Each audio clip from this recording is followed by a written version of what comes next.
आज हम पढ़ेंगे वॉइस। Voice means watch. अगर कोई पूछेगा कि वॉइस किसे कहते हैं तो क्या कहेंगे? It is a verb form which tells whether the work is done by the subject or to the subject.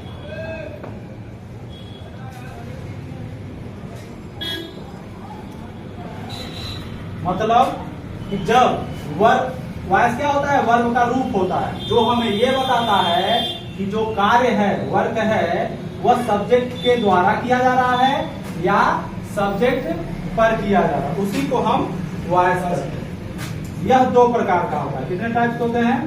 2 types. कौन कौन? Active voice and passive voice. Active voice क्या होता है? जब कार्य कहा कैसे हो? बाय द सब्जेक्ट, यानी कि सब्जेक्ट के द्वारा, यानी कि कार्य जब सब्जेक्ट के द्वारा होगा तो एक्टिव वॉइस, और जब कार्य टू द सब्जेक्ट हो, सब्जेक्ट पर हो, तो ये होगा पैसिव वॉइस। एक्टिव वॉइस के एग्जांपल में आई एम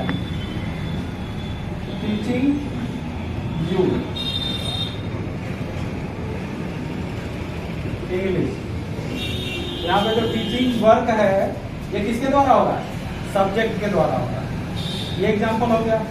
पैसिव वॉइस का एग्जांपल देख लीजिए।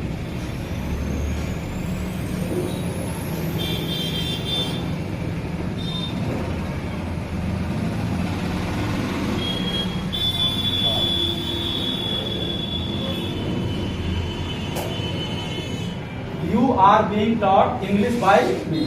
यहाँ पे सब्जेक्ट क्या है? यू। ये जो टॉट वर्ब है या जो कार्य है वो किस पर हो रहा है? सब्जेक्ट पर हो रहा है, चमक रहा है। तो जब सब्जेक्ट के द्वारा काम होगा तो एक्टिव वॉइस होता है, और सब्जेक्ट पर काम होता है तो पैसिव वॉइस होता है।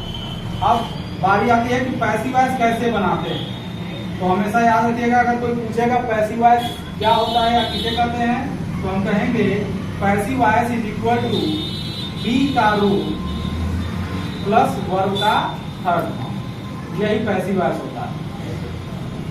फॉर एग्जाम्पल, अगर एक्टिव वॉइस में वर्ब का फर्स्ट फॉर्म आ गया तो बी का रूट हम क्या लगाएंगे? इज एंड आर, और उसके बाद वर्ब का थर्ड फॉर्म। सेकेंड फॉर्म आने पे वाज वर्ब, और फिर वर्ब का थर्ड फॉर्म। कॉन्टिन्यूअस अगर टेंस रहेगा आईएनजी वाला, आईएनजी रूप आ जाएगा, तब क्या करेंगे? बीइंग लगा करके वर्ब का थर्ड फॉर्म। परफेक्ट में आ जाएगा हैज है या हैड लगा होगा तो क्या करेंगे? उसके बाद बीन लगा करके थर्ड फॉर्म लगा। और अगर मॉडल्स आ जाएंगे जैसे शैल हो गया, विल हो गया, कैन हो गया, मे हो गया, मस्ट हो गया, माइट हो गया, ईटीसी, ये सब जब आ जाएगा तो क्या करेंगे? इसके बाद हम बी लगा करके वर्ब का थर्ड फॉर्म लिख देते हैं। इस तरीके से बनता है पैसिव वॉइस। पैसिव वॉइस में क्या करते हैं? जैसे एक्टिव वॉइस में होता है subject verb object. Passive voice बनाते समय हम क्या ध्यान देते हैं? ऑब्जेक्ट को सब्जेक्ट के जगह पे लिख देते हैं, और ये जो वर्ब है इसके स्थान पे हम लिखते हैं बी का रूट और प्लस वर्ब का थर्ड फॉर्म, और सब्जेक्ट को हम लिख देते हैं बाई प्लस ऑब्जेक्ट की जगह। यानी कि एक्टिव वॉइस का जो ऑब्जेक्ट होता है उसको पैसिव वॉइस में सब्जेक्ट बना देते हैं, और पैसिव वॉइस में एक्टिव वॉइस का जो सब्जेक्ट होता है उसको पैसिव वॉइस का ऑब्जेक्ट बना देते हैं।